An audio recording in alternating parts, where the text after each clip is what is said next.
aí que não acharam, ó, deu para ouvir. 2 Reis 5, de 1 a 7. Vou ler a palavra do Senhor e já vamos iniciar a mensagem dessa noite.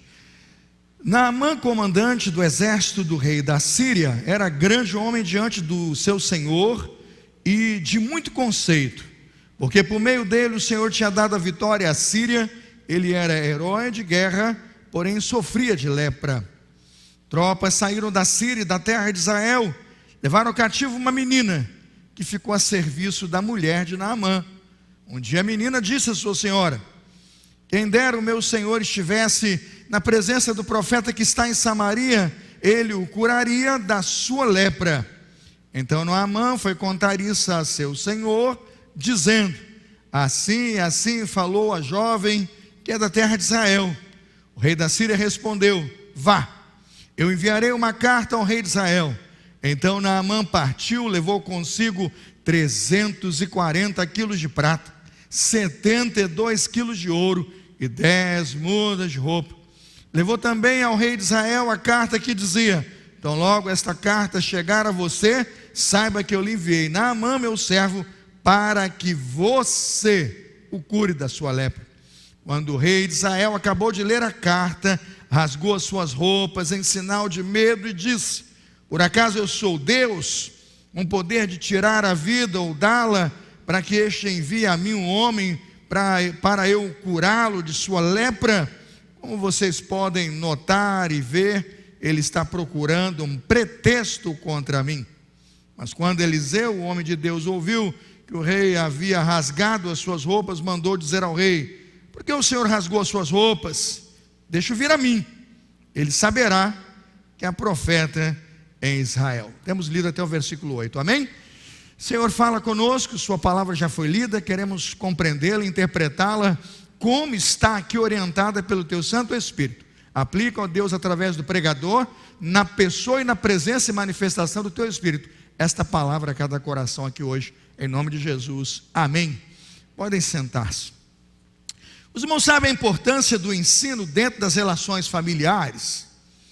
Irmãos, o ensino na relação familiar, o ensino dentro da família, na minha percepção, é o que há de mais poderoso na formação de um país, do núcleo ou da família nuclear. Irmãos, e se uma história de uma nação vai bem, e se um país prospera e se desenvolve, eu atribuo muito isso às famílias fortes e ao forte ensino das famílias.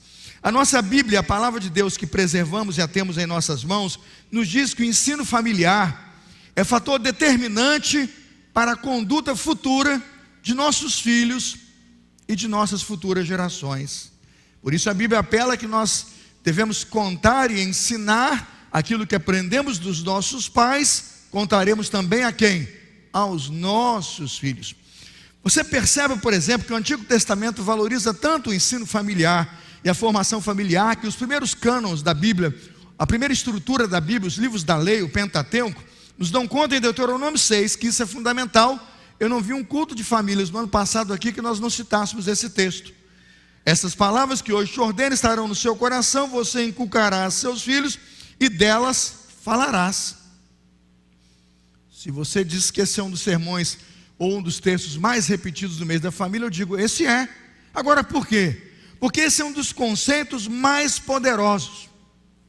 Eu estive em Israel 3 vezes, na capital 3 vezes ali, Jerusalém, Tel Aviv. Me impressiona ver como no judaísmo, não estou falando do cristianismo, os pais vão com seus filhos ao muro das lamentações, às sinagogas dentro dos muros, e eles estão ali amarrando seus braços, amarrando suas mãos, amarrando versículos, usando o seu quipá, e vão fazendo isso na presença dos seus meninos. Os meninos estão ali, porque aquilo tem que ser ensinado, e o que aqueles meninos estão vendo, um dia eles assumirão, e aquilo vai sendo contado às futuras gerações. Deuteronômio 6 diz isso. Essa é uma cultura forte dos hebreus. Isso é tão forte entre nós que todo segundo domingo da nossa igreja, com a irmã Vilma, que está hospitalizada agora, mas que fez isso por muitos anos e não podendo fazê-lo agora, com certeza nós temos orado por ela, desejando ver esse projeto continuar nas suas mãos, mas não podendo, das mãos de alguém continuará. Todos os segundos domingos do mês, nós chegamos aqui e dizemos: ensina a criança no caminho que deve andar. O que acontece, irmãos? Até quando envelhecer? Quantos creem nisso? Olha isso. Eu não estou falando nada novo ao propor, Rodrigo, o tema mais redondinho, mais comum do Ministério de Famílias: o poder do ensino na família. Se você diz assim: mas no Novo Testamento não tem tanto isso. Ora lá, vai ler a Bíblia, crente, preguiçoso. No Novo Testamento, em Efésios 6:4, há uma vírgulazinha que muda tudo. Diácono Vanderlei, uma vírgula para o ponto final muda tudo. Diácono, Efésios 6:4, veja o diácono, o texto. E vocês, pais, não provoquem os seus filhos a ira, Efésios 6:4, mas tratem de criá-los, aí a vírgula, na disciplina e admoestação do Senhor. O apóstolo Paulo está dizendo que o ensino é algo tão poderoso que, ao invés de criar irritação e criar movimentos de ira e contenda na sua casa, o próprio texto diz: ensine-os, crie-os na disciplina, admoeste-os na disciplina do Senhor.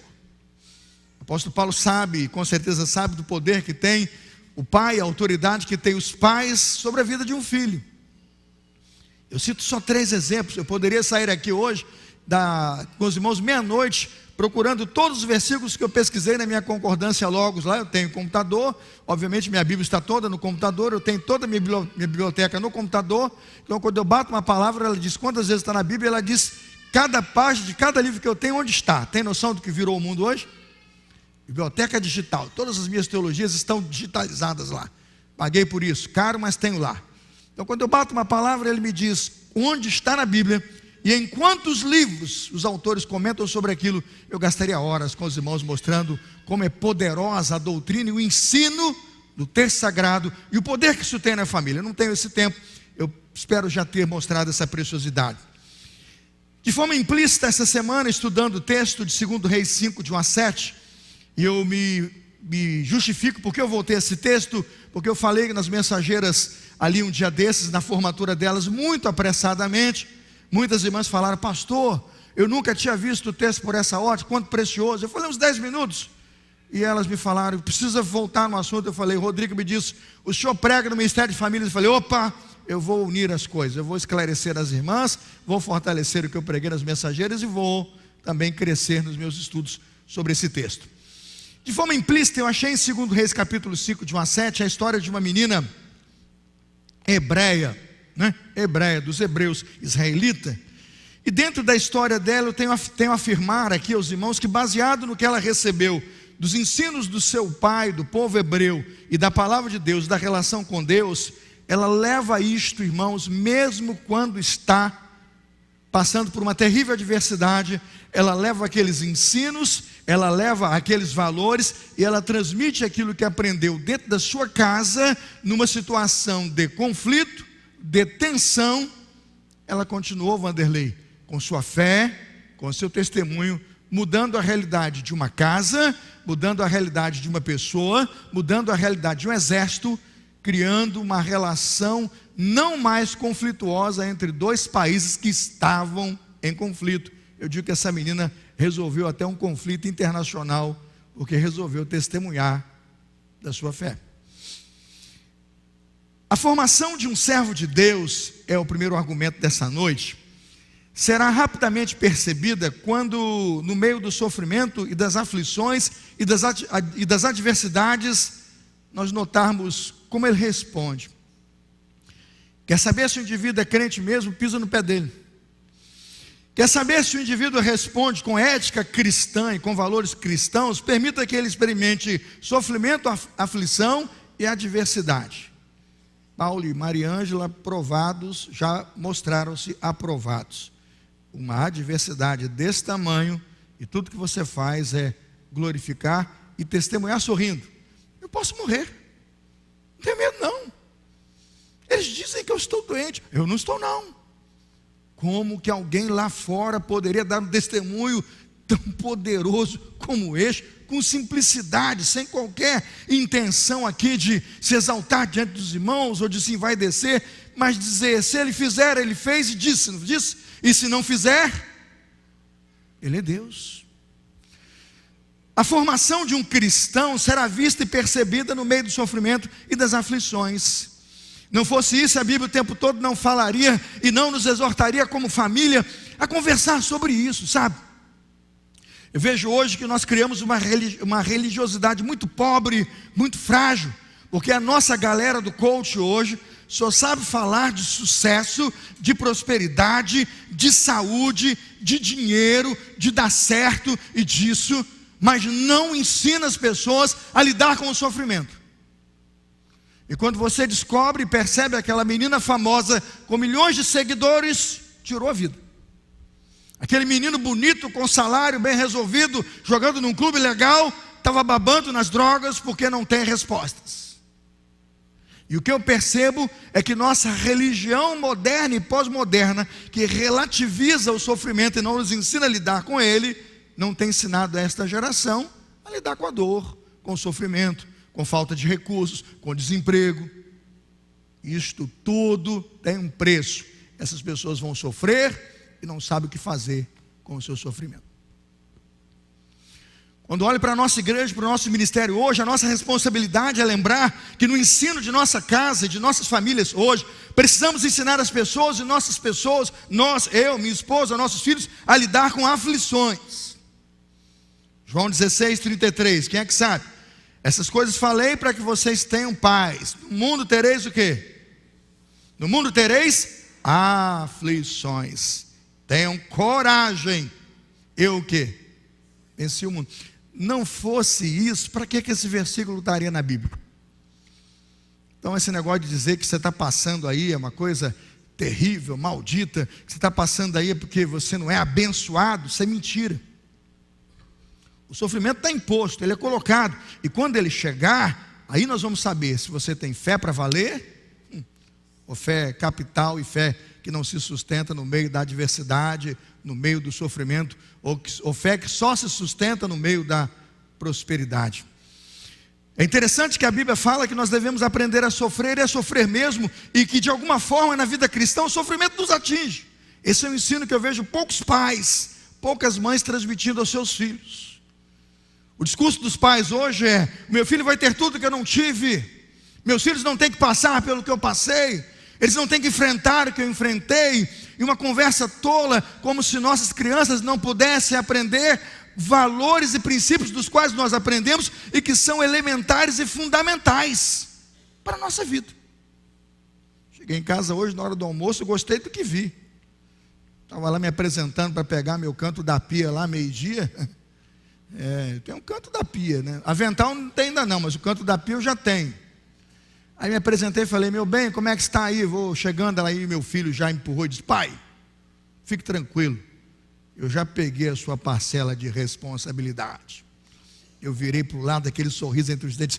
Hoje ela pegou o doutor, 6 anos de medicina, todo prosa, barriga tanquinho, malhadinho, hoje escovando bombril na panela. Eu falei: hoje ela pegou o doutor. Que legal. Botou para cascar alho, né? Foi lá, pica, tira a casca, ensinou a botar na água para soltar. Eu falei: técnicas que só a mamãe de casa sabe. O que eu estou dizendo é que não há nada mais precioso do que o tempo junto de família, para ensinar coisa que não se aprende na universidade, para discutir valores que não estão nos turvos de ensaio, para a gente poder olhar nos olhos e dizer assim: no mundo tereis o quê? Aflições. Olha o que Paulo diz à igreja de Filipenses, de Filipos aos Filipenses 1:29. Porque vocês receberam a graça de sofrer por Cristo e não somente de crer nele. Que pastor hoje bota isso no sermão? Se anunciar aqui hoje que o sermão é para aprenda a sofrer, irmãos, nego vai para outra igreja, vai para a concorrência, para cá é que não vem. Quem quer aprender a sofrer? Pastor, está tudo já muito difícil, o senhor tem que levar alguma coisa para amenizar o sofrimento. Eu digo: quem disse? Nós temos que aprender, irmãos, prosperidade, saúde, trabalho, tudo muito bom. Ponha tudo isso no ensino, e quando tudo isso faltar, aprenda a lidar com o sofrimento.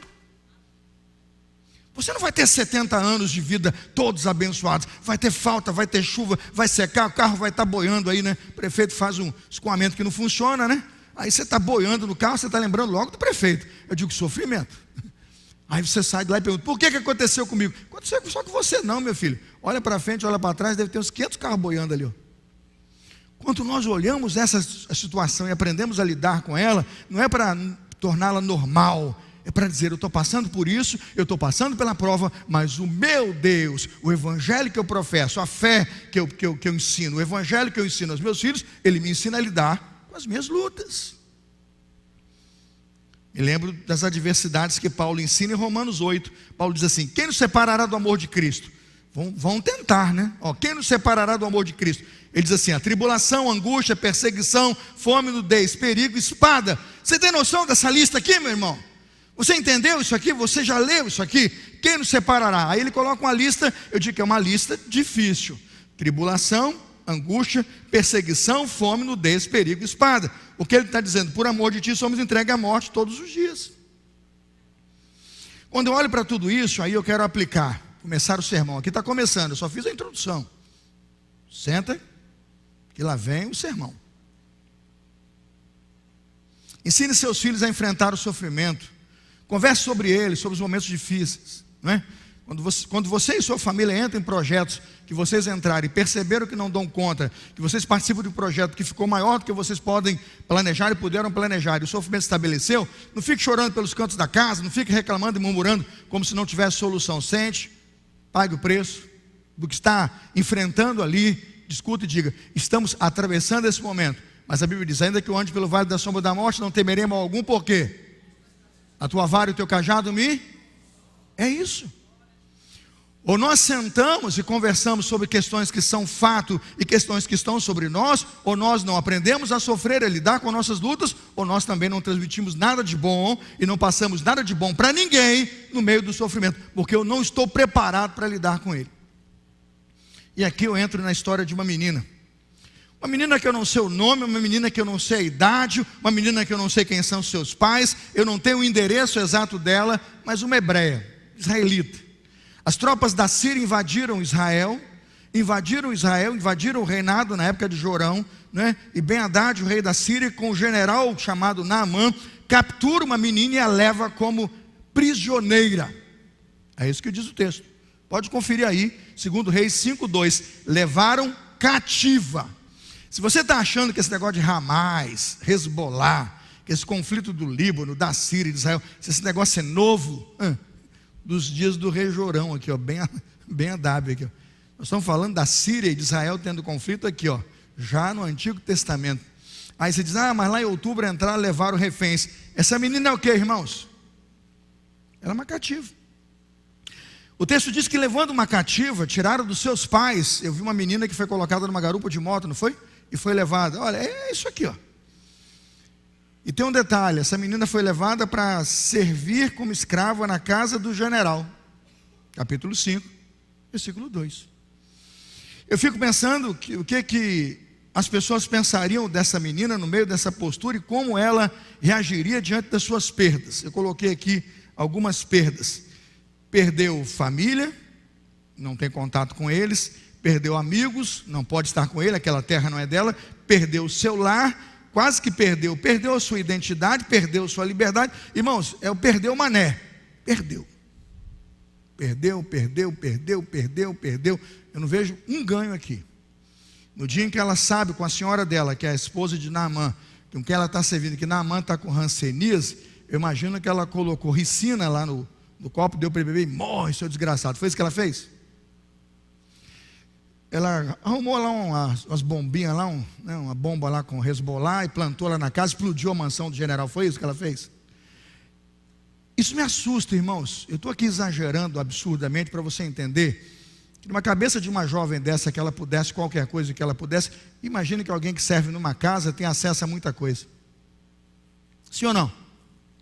Alguém que tem proximidade com a senhora da casa e pode falar com o general sobre intimidades como a doença que ele tem, ele sofre de lepra, hanseníase, ela tem acesso. Ela chega para a senhora e fala assim: se o meu Senhor visitar o homem de Deus em Israel, ele vai resolver o problema dele. Quem de nós, em sã consciência, vai pensar de onde ela tirou isso? Sabe, pastor João, quem de nós em sã consciência vai se perguntar, Heraldo, como foi que ela vislumbrou esse horizonte?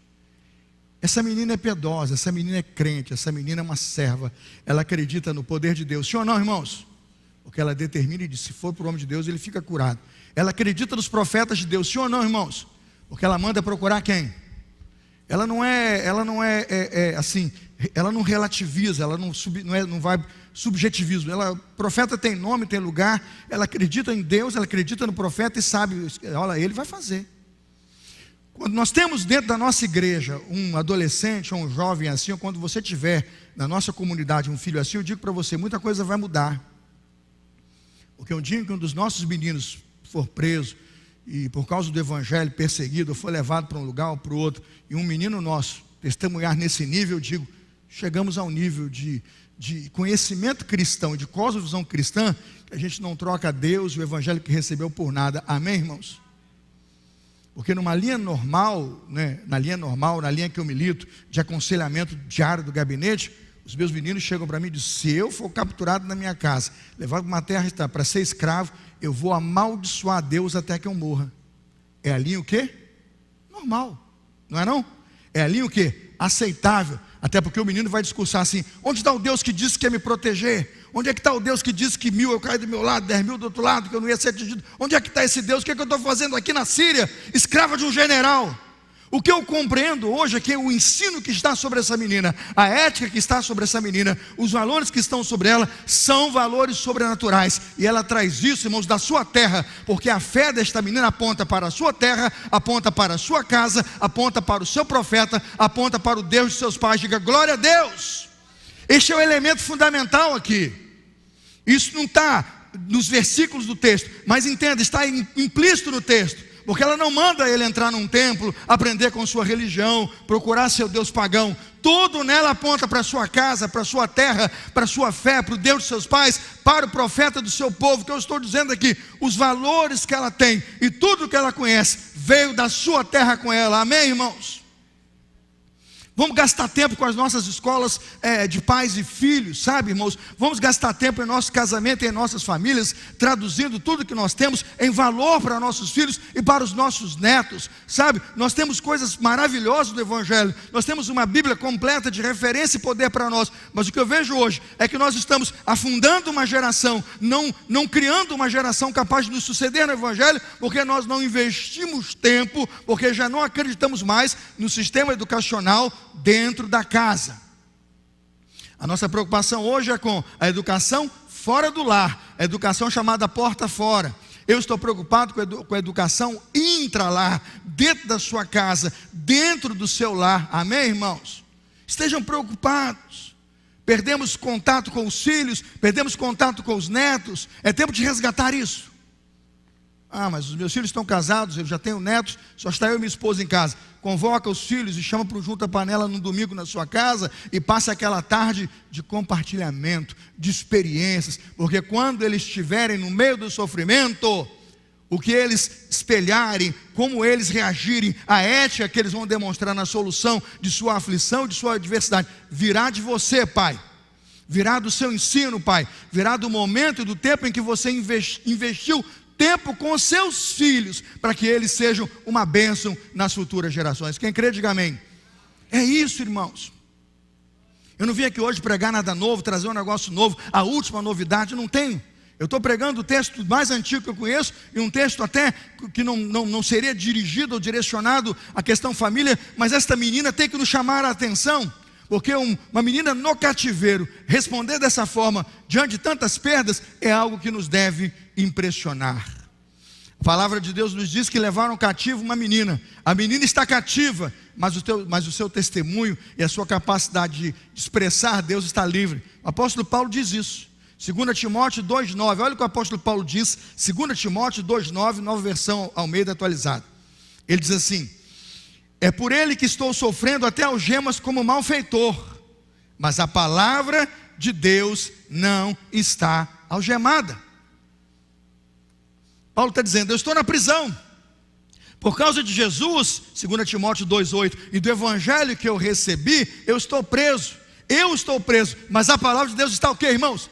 Livre. Ele está dizendo, como aquela menina, eu cativo, como aquela menina no cativeiro, mas eu posso deixar a palavra fluir. 2 Timóteo 2,10 ele diz, eu passo por tudo, porque em mim a palavra de Deus está livre. Ele vai dizer, é outra carta, mas ele diz, eu passo por tudo, é como se ele dissesse, eu posso tudo, eu posso tudo naquele que me fortalece. Graças à sua sólida formação familiar aqui, irmãos, encontramos uma menina israelita que enfrentou de forma muito coerente a sua humilhação. A menina capturada, a rainha, ela que seria a rainha ou a princesa do seu lar, agora ela é escrava de um lar pagão. Jovens de nossa geração precisam responder hoje pelo menos 2 formas numa situação como essa. Como é que os nossos jovens responderiam hoje e responderiam numa situação como essa? Eu digo para vocês hoje que o jovem que está caminhando para o liberalismo, acompanhando pastores da pós-modernidade, os freis que escrevem teologia bonita, vão responder com a teologia da libertação, é a cabeça dele. O engajamento na libertação da opressão é o meu ministério. Você se percebe como vítima, estabelece uma relação de conflito, vítima e opressor, trava uma luta diária para se libertar. E a relação será sempre conflituosa na relação. Eu sou vítima e ele é o meu o quê? Opressor. Eu nunca quero o bem do outro, eu quero o meu bem. E eu preciso me libertar desse indivíduo que me oprime. E existem outras vertentes. Essa luta estabelece a guerra entre nós e eles, e o nós contra eles. Eu vejo que esta jovem abraçou, irmãos, uma postura absolutamente diferente, e eu a encontro no Evangelho. Ela não vai pela teologia da libertação, ela vai pela teologia da cruz. Você percebe o cativeiro no qual a pessoa que te agride está. Estão comigo?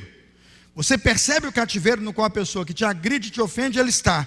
E você trabalha para que seu opressor seja liberto do cativeiro no qual ele está.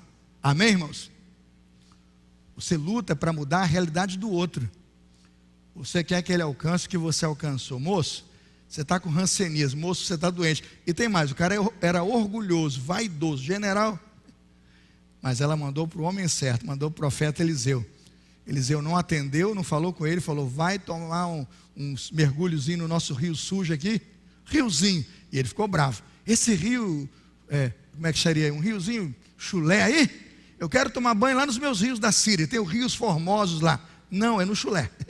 Lá não vai curar não. Desce nesse rio 7 vezes e vai ficar curado. Ele ficou bravo porque primeiro o profeta não falou com ele. Ele ficou bravo, segundo, porque era um rio qualquer. Ele ficou bravo, até que um conselheiro, o capitão, chegou e falou assim, calma.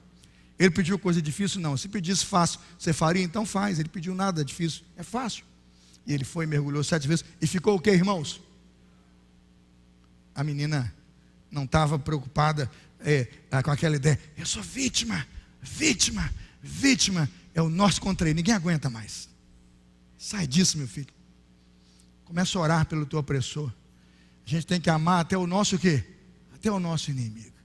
Vê o cativeiro que ele está e pede a Deus, cura a ranceníase dele, cura a lepra dele, abre os olhos dele, ilumina os olhos dele. Diga amém, irmãos. Que serva de Deus refletiu a teologia da cruz, isso no Antigo Testamento. Segundo ponto, eu vou terminar, o relógio é contra nós, né? A formação de uma menina e a formação de um servo de Deus e de uma serva de Deus será percebida através do seu testemunho pessoal. Como respondemos com nossa ética e nossa cosmovisão diante de aflições, diante de dilemas e de adversidades, vai ditar também como o nosso testemunho é percebido. Eu vou dizer isso, irmãos, nós temos grande oportunidade de testemunhar no meio da adversidade. E a formação de um menino ou de uma menina, a formação de um servo ou de uma serva, a relação educacional de um lar vai aflorar no testemunho que esse crente dá. Testemunho é a declaração ou depoimento de alguém comprovando alguma coisa. Juro, pela Bíblia, dizer a verdade, somente a verdade, nada mais do que a verdade. Aí depois ele dá o testemunho. Ele está dizendo que o testemunho dele é o quê? É a verdade. Ele diz isso diante do juiz. Esse é o testemunho. O testemunho cristão é bem parecido. É viver para demonstrar a verdade. Mas o testemunho pessoal é tão importante. Por quê? Porque o mundo precisa conhecer a verdade sobre a fé cristã. Essa menina, como serva de Deus, e todo servo de Deus, é capaz de testemunhar, mesmo quando está inserido dentro de uma realidade hostil. Nós precisamos voltar a fluir e a ensinar nossas famílias eu diria ensinar a esposa, também ajudar o marido e os nossos filhos a testemunharem mesmo quando a situação é hostil. Fizemos um crosscast algum tempo atrás, eu creio que foi em janeiro, acho que foi o segundo crosscast de janeiro, sobre a presença de capelães nas universidades, e 2 capelães vieram, uma missionária de universitários e um capelão, melhor dizendo. Depois alguém faz um recorte disso, coloca na internet, está lá no nosso Instagram do crosscast, está lá no Instagram, está no meu, no crosscast, acho que está no da igreja também. Recortaram aquilo, colocaram lá, a fala da missionária. Ela fala de algum momento em que os filhos chegam na universidade e a acusação é a seguinte: o filho do crente chega na universidade e perde a fé. Essa era a pergunta que alguém fez. Ele é crente, filho de crente, ele chega na universidade e perde a fé. Aí, o que está lá? De quem é a culpa, né? Crosscast é para isso, né? Opinião das pessoas. A culpa é de quem? Aí ela... A culpa é da universidade, que tem professores marxistas, grancistas, que cooptam os alunos e desviam a fé. Aí a missionária: não, a culpa é dos pais. Os pais criaram, o filho passou 17, 18 anos com o pai e chega em 6 meses e perde a fé. Tudo que ele aprendeu em casa não serviu o quê? De nada. E aí tem muitas opiniões, eu tenho a minha, ela tem a dela, a Bíblia tem a dela. Mas no final, irmãos, 640 mil pessoas entraram nesse debate. Está aí, ó. Pode entrar no Instagram, 640 mil, acho que é isso. E 30 e tantos mil curtiram, não sei quantos mil. E tem de tudo aí nesse debate. Eu já parei, eu parei de ler, não tenho mais tempo, né? Como é que eu vou acompanhar um debate de uma cidade inteira? Alguns estão mandando no meu direct, aí eu respondo lá melhor alguma coisa. Mas qual foi a minha conclusão hoje ali? E eu percebi, nós estamos discutindo pouco na nossa casa, como família, porque isso está acontecendo. Porque eu entendo o seguinte: meu filho não é estatística. Eu não estou preocupado se isso, é aquilo, eu sou professor, isso, e que vão me dar. Eu botei até estatísticas e livros. Mas a minha preocupação tem nome: Daniel e Ana Luísa. E deles a gente tratou, né, Angélica? Ali, em casa. E graças a Deus, a minha filha já terminou a faculdade, terminou 2 pós-graduações, já fez a prova diária dela. Acho que amanhã ela passa em nome de Jesus. E meu filho está no último ano de medicina, vai ser cardiologista ou outra coisa. E eu digo, não vai perder a fé, ao contrário, foi fortalecida. Aí você diz, mérito meu, eu digo, está somado a uma série de fatores em que nossa família decidiu fazer da nossa casa um lugar de formação cristã. Amém, irmãos? A minha preocupação hoje é que nós temos filhos que nos custam caro em investimento, roupa, saúde, plano disso, plano daquilo, educação. Mas nós investimos dinheiro e outras coisas, mas muito pouco do nosso tempo para que ele tenha valores dos quais ele possa frutificar quando a sua universidade tentar desviar a sua fé. O que eu estou dizendo é que essa menina, no meio de grande provação, numa realidade hostil e pagã, porque Naamã e sua esposa são pagãos, eles são sírios, eles não têm nada a ver com o evangelho que professamos aqui, ela testemunhou do quê? Do evangelho, da graça de Deus, quando a realidade não era favorável. Ela era o quê? Hostil à sua fé. Quero terminar, irmãos, essa aplicação dizendo o seguinte: quando a realidade for hostil, não se deixe vencer pelo mal, vença o mal com o bem. Romanos 12, 21. O testemunho dessa jovem hebreia é tão poderoso e impactante que sua fé foi acreditada. Eu fico pensando, Rodrigo, se seu filho dissesse alguma coisa hoje para o governador, não sei se ele acreditaria. Eu não estou aqui desprezando ou menosprezando o seu filho, eu estou dizendo, né? Vanderlei, se a Estherzinha dissesse alguma coisa para a secretária de saúde, eu não sei, né, Angélica? Talvez, né? Se o Daniel, meu filho, dissesse alguma coisa hoje para o ministro da saúde, ou a ministra da saúde do Brasil, ele é um médico cristão, eu tenho dúvidas se no nível de envolvimento dela lá com aquilo tudo, ela ouviria. Mas o que eu estou dizendo é que esta menina, ela foi honrada por Deus de uma forma tão especial, que ela se tornou crível. Ela se tornou, o que ela diz é de se acreditar, o que ela diz tem valor. Isso é muito importante, porque nós estamos num tempo em que as nossas gerações estão desacreditadas no que dizem, no que falam, no que escrevem e até no que pensam. Já tem gente dizendo que esta geração é a mais desacreditada de todos os tempos. Eu tenho acompanhado o debate, isso me assusta. Ela não produziu nada, ela não criou nada, ela não sabe nada. É a geração que tudo pergunta para os sistemas. Ela não sabe, ela não é culta, ela tem informação, mas ela não tem cultura. Tem gente que diz isso. A minha preocupação aqui é que quando essa menina foi requerida na sua fé, a fé dela é tão acreditada que ela foi acreditada primeiro por sua senhora. Dá uma olhada, vamos pegar um pouquinho da credibilidade que essa menina tem. Segundo Reis 5:3, um dia a menina disse à senhora: quem dera meu senhor estivesse na presença do profeta. Essa senhora que ouviu, ela acreditou nela, sim ou não? Então isso deve nos chamar a atenção. A postura e a vida dessa menina leva a crédito o que ela disse. Dá uma olhada no segundo Reis 5:4. Naamã foi contar para o rei da Síria. Eu pergunto, o general acreditou nela, sim ou não? Meu pai, eu fico pensando no general Heleno aí, acreditando nela. Não precisou mandar a ABIN checar, não. Vamos investigar na ABIN para ver se essa menina é direitinha aí, né? Ou o general que está hoje, que eu também não sei o nome, né? Ministro da Defesa. Não. Falou para a senhora falou. Foi a serva? Falar para o rei: ô gente, eu quero um jovem acreditado desse aqui, viu? Cadê o pastor Henri? Eu quero um menino desse aqui na igreja, que vai falar para um general, ele sai correndo para contar para o rei, porque ele tem o quê? Crédito. Dá uma olhada, versículo 5, segundo Reis 5:5. O rei da Síria respondeu: vá. Eu pergunto, o rei acreditou sim ou não? Podia chegar assim: seu bobo, isso é uma emboscada, você não entendeu? Estudamos lógica de guerra a vida inteira, jogamos guerra no tabuleiro, você não entendeu não? Ela está progredindo com as torres espião dela para pegar os nossos bispos aqui, rapaz. É uma guerra, cara, é uma guerra fria. Ela está jogando você para lá para poder criar uma animosidade internacional. Eu sou o rei da guerra. Foi isso que ele disse? Não, ele vá. E eu vou dizer para você que ele acreditou, e Naamã tanto acreditou, irmãos, que ele sai com um sacão de dinheiro. Vê aí quanto dinheiro ele levou. Eu nem vou fazer a conversão aqui, que você vai ficar assustado. Ele falou: bom, como vão comprar a minha saúde, ainda vou pagar muito bem. Ele tanto acreditou que ele botou naquele projeto os bens que tinha. Pode ver aí, muito dinheiro. E não precisou pagar não, voltou com tudo. Porque Eliseu falou: não precisa não.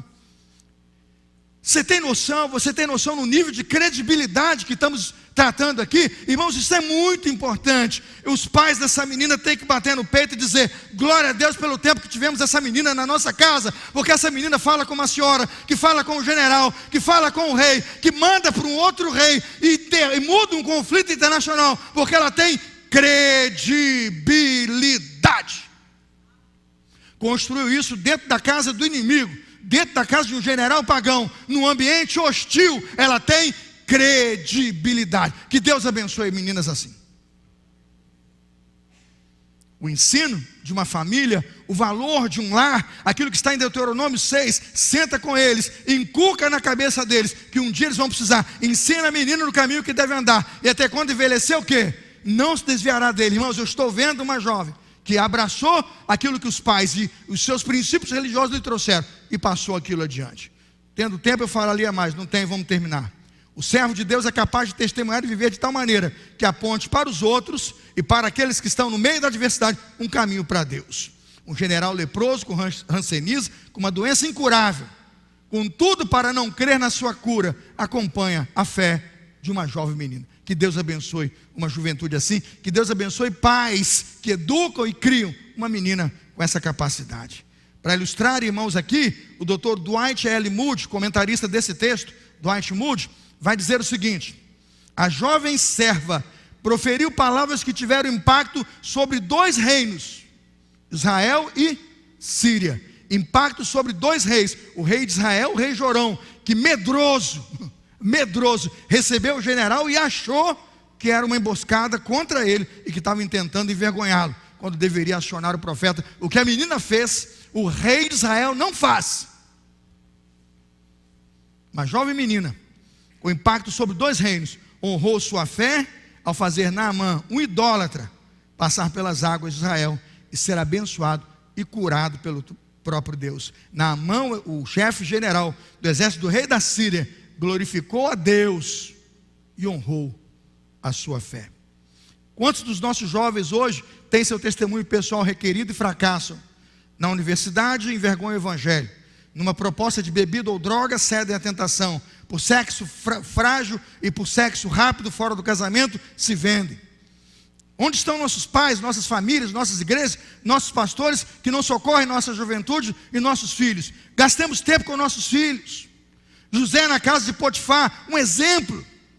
Quando sua esposa o seduziu, ele não cede 1 milímetro, graças aos valores que ele traz da sua casa. Os jovens de Israel no cativeiro babilônico, os jovens Daniel, Ananias, Misael, Azarias, a fornalha de fogo não lhes podia engolir, eles não cederam 1 milímetro de sua fé. Que gente é essa, irmãos? Isso vem de berço, isso vem de casa, isso está no ensino, isso está na família. Transmita isso, inculque na cabeça dos seus filhos. E Daniel, não há leão que coma o profeta de Deus, ele não se entrega. O segredo para constituir uma geração mais forte no futuro é que ela possa aprender em casa a testemunhar no meio da aflição, no meio da adversidade, no meio da provação. Filhos precisam, irmãos, receber dos pais, e o encaminhamento que venha dos pais, que seja para eles um alicerce inabalável. Mateus 7, 25. O Senhor Jesus disse isso: se ouvir as minhas palavras, Mateus 7, 24, se ouvir as minhas palavras e pôr em prática, cai a chuva, sopram ventos, batem com força sobre a casa, ela não desaba. Por quê? Está construída sobre a rocha. Nossos filhos precisam de um alicerce forte. Dê para eles. Se ouvir e praticar. Pai, o pastor falou sobre alicerce. O que é? Eu tenho que comprar areia, cimento e pedra? Não, meu filho. Se ouvir e praticar, é como a casa sobre a rocha. Ouvir, sair pelo outro, casa de areia. Ouviu e fez, pode confiar. Quando o vento soprar, sua casa fica de pé. Quem crê, diga amém. O ensino é simples. É simples, irmãos. A gente complica, mas o ensino é simples. Filhos precisam dos absolutos. Filhos não precisam de relativos. Não sei se é bem assim, é mais ou menos assim, pode ser que seja. Existem muitas verdades, meu filho. Não, nossos filhos não precisam do relativismo, eles precisam dos absolutos. Salmo 11:3, tem aí, filho? Salmo 11:3, nova versão Almeida atualizada. Ora, se forem destruídos os fundamentos, o que pode fazer o justo? O que o salmista está dizendo? Se tirar o alicerce, seu filho não pode fazer nada, sua casa não pode fazer nada, sua família não vai expressar o evangelho na hora da adversidade. Mas se colocar fundamento, o justo se levanta. Quem crê, diga amém. Irmãos, mensagem simples, mas eu termino aqui. Conclusão: pode ter certeza que educação cristã firme, bíblica, levada a sério por pais sérios que querem a palavra de Deus na sua casa, vai fundamentar jovens como esta menina, que mesmo levada cativa, não se faz de vítima e não responde como vítima na relação do opressor. Ela é, na verdade, a libertadora do seu opressor, porque quem está no cativeiro é ele, irmãos. Ela era livre, ela vivia como livre, ela já tinha o Senhor. Hoje eu quero orar pelos pais que estão aqui, e queria que, se você deseja hoje, que sua família encontre nesse evangelho pregado em 2 Reis 5, você vai dizer: isso não é evangelho sim, o evangelho que ensina e acredita no poder do ensino na casa. Queria que os pais e avós que estivessem aqui viessem aqui orar comigo, pedindo: Senhor, me ajude, para que meu filho, mesmo que seu filho já seja casado, que você já tenha seus netos, peça a Deus assim: me ajude a continuar tendo relacionamento com meu filho e com a minha família, a ponto de eu transmitir para eles esses ensinos que eu recebi aqui. Eu quero que a minha geração, meus filhos e meus netos, deseje isso agora, possam ouvir de mim, que não fique para terceiros e que não fique terceirizado. Eu quero que eles ouçam de mim, da minha vida pessoal, os valores que essa menina levou Israel para a Síria. Ela levou da liberdade para o cativeiro. Ela trouxe um homem que vivia no cativeiro para a liberdade, porque ela nunca viveu como escrava, ela viveu como livre. Nosso país pode mudar as suas leis, nosso sistema de governo pode mudar, nossos políticos podem entrar e sair, nossas cortes podem ser substituídas. Irmãos, eu tenho nada de preocupação com isso. Eu viverei como livre. Eu vou transmitir às futuras gerações o simples evangelho que eu recebi. E vou dizer uma coisa para você: mais poderoso Evangelho muda e transforma lares e famílias. Amém? Vamos orar? Senhor, obrigado por esta palavra que o Senhor nos deu nessa noite, de começar o primeiro culto de famílias do ano, lembrando que o principal lugar de formação educacional e de passar valores é na casa e na família. Que a gente não terceirize isso e que nenhum de nós acredite em outra receita. Não existe. A melhor formação de nossos filhos virá de dentro dos nossos lares. Quando a aflição chegar, eles saberão o que fazer. Quando a adversidade surgir, nós saberemos reagir, porque nós temos uma cosmovisão cristã. Nós cremos num Deus a quem amamos. Nós cremos num Evangelho que liberta. Nós cremos num Deus que tudo pode fazer. Que cada pai que está aqui seja capacitado, despertado e orientado a cumprir essa missão, não somente aqui, e não na emoção deste apelo, mas a ouvir a palavra, praticá-la, para que isso seja um alicerce forte, um fundamento forte à sua fé. Eu oro e abençoo minha igreja, os pais e mães, avós que estão aqui, os filhos que estão aqui, por amor às suas famílias do futuro. Eu oro por eles e os abençoo hoje, no santo nome de Jesus. E a igreja diz: Deus abençoe. Volte para o lugar, cante conosco essa canção. Vamos terminar o culto cantando. Linda canção que a Angélica escolheu para nós nessa noite. Vamos cantar essa canção, e com esta canção o culto está encerrado. Senhor, obrigado pelo culto que recebemos. Eu quero despedir a igreja e terminar o culto agradecendo por tudo que do Senhor recebemos. Alimento sólido, bíblico, forte. Que esta palavra fique aos corações. Ao terminar o culto e despedir a igreja, no tempo e na casa, eu peço que a graça de Jesus, o amor de Deus o Pai, a comunhão e consolação do seu Santo Espírito seja com sua igreja, Senhor, agora e para sempre. Amém. Quem quiser a cópia do meu rascunho, irmãos, está aqui comigo. Manda o seu WhatsApp que eu mando para você a cópia. Muita coisa do que eu disse, não pude escrever, não pude dizer. Está no rascunho. Rodrigo tem também. Pede para o Rodrigo que ele manda para você. Estuda com calma em casa. Tem muita coisa boa nesse ensino. Que Deus abençoe. Até domingo. Aguardo você.